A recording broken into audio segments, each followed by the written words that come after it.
មិនដឹងទេថាថ្ងៃស្អែកនឹងទៅជាយ៉ាងណាចិត្តដែលស្រលាញ់ជីវ៉ា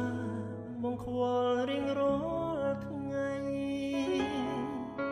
ស្រលាញ់អូនមួយបងព្រួយខ្លាចមានគេជ្រែខ្លាចអូនបែងចែកស្នេហ៍ឲ្យអ្នកដទៃរួយខ្លាចអូនមានអ្នកថ្មីខ្លាចស្រីខ្លាចជ្រឹងគេមួយថ្ងៃខែប្រែជាឆ្នាំ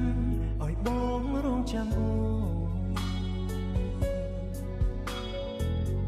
វេលារំកិលផ្ទួនអងរួនទុកកានធ្វើ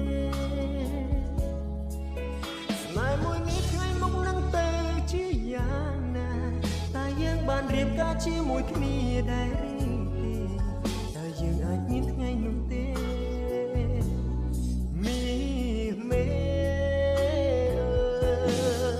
ចង់កាន់ដៃអូនចង់បំដៅអូនចូលរោងការនាថ្ងៃអនាគតបងនឹងសាងគ្រួសារមួយដែលល្អបំផុតផ្ដល់ក្តីសុខឲ្យត្រានពីប្តីសម្លាញ់បងចង់